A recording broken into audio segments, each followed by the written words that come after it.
I think the biggest mistake we make as practitioners is really thinking too much of ourselves. I think there still are a vast number of people in our business that think it's all about them versus all about assisting the customer. We don't have enough respect for our clients. I think the clients are put upon because you go to the meeting and you schmooze the guy or the woman and everything's cool, and then you go back and talk about them. Did you hear what he said? She's gonna be really bad. How are we gonna get around?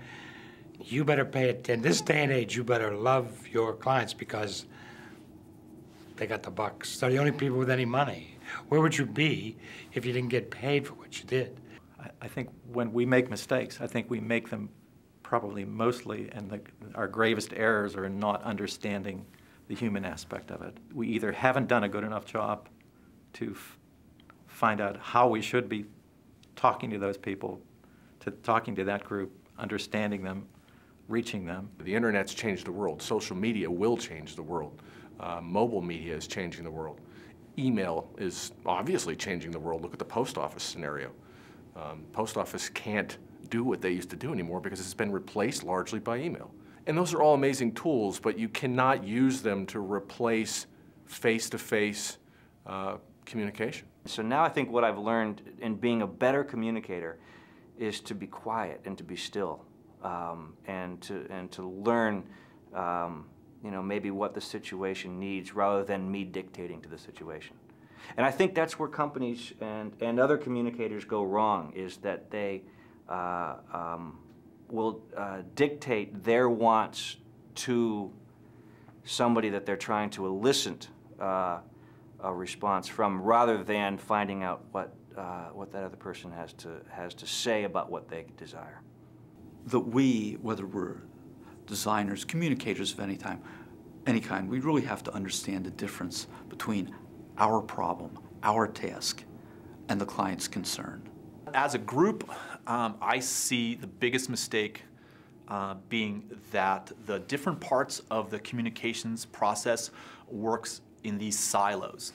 The separatist attitude between some of the disciplines has made it more difficult for others included in this process, and it's made it not as beneficial for our clients in the process. So the lack of approach of trying to play well with others, whether you're in a marketing firm or you're an advertising firm or you're a PR agency or a design shop or if you're a web developer, whomever you are, as a part of this process, it's trying to be a little less territorial, trying to be a little more looking at it for the client's benefit. You know, that nice client who seems fit to invest good dollars and their trust with us to help them speak to their markets. I've found in the last 8 years working for the conference, really tension among a number of the firms we've had to work with, because they just don't understand what it's really like to work in an environment where it's all done by consensus, it's all collaboration, and often you cannot control what your partners do. You jolly them along, you try to encourage them. If you give them clear enough, concise enough, creative enough communications tools, it's amazing what you can get people to do in a spirit of partnership. But getting to that point can be a very painful process. I think a mistake is thinking that you can accomplish your goals with just one medium. In today's world, there's a mix.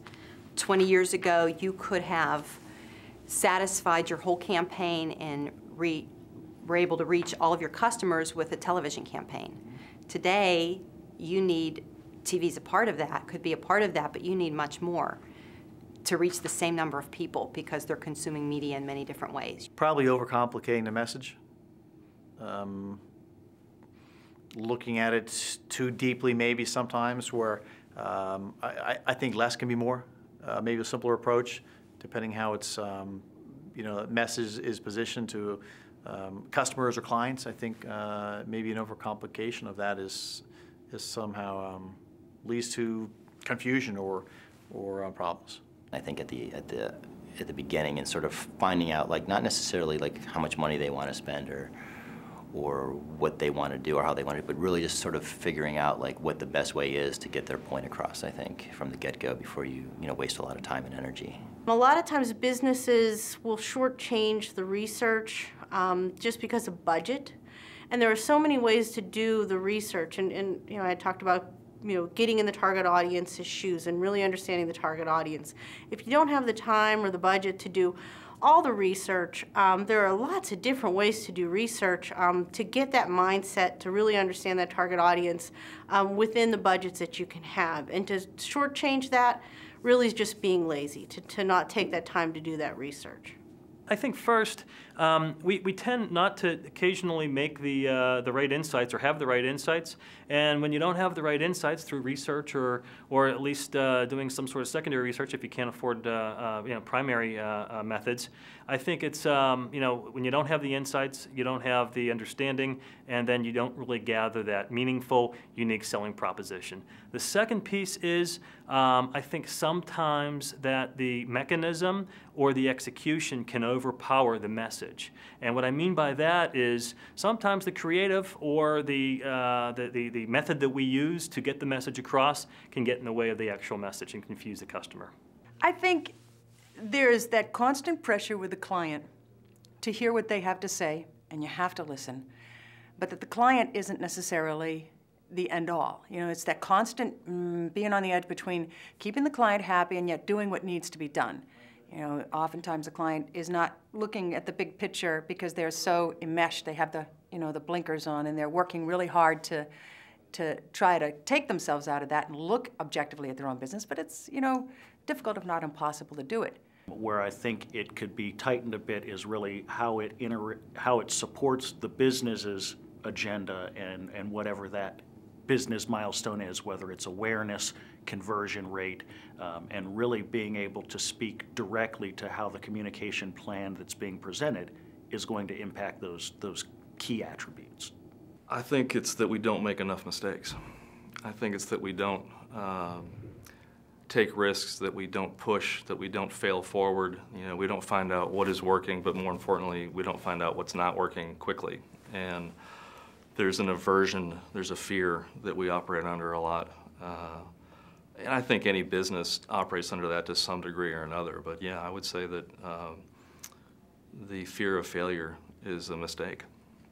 The chances that we take are leveled off because we have to be concerned with money, with our clients' approvals, with whatever purpose they're doing this project for. And really the greatest work, I think, are the times where you can almost accept failure. You're taking a chance, you're really putting it out there.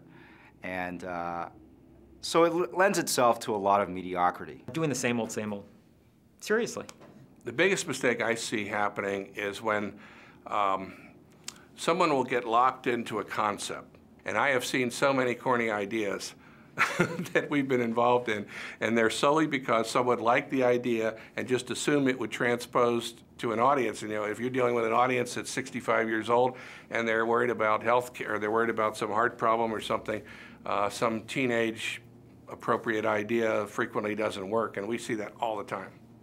I think the easiest mistake to trap yourself into is to be looking for the solution you want to do and apply it to whatever it is that's brought to you as a challenge just because you want to do it. I think the first one is that we get caught up in with what we think is cool or we think is wow, we think is happening from a digital perspective, coming in and saying, I saw this is neat and let's do it. And not really thinking about what the audience needs. A lot of people come to me and want to do a cool flash piece when really all they need is a sales flyer. They need a printed piece of material.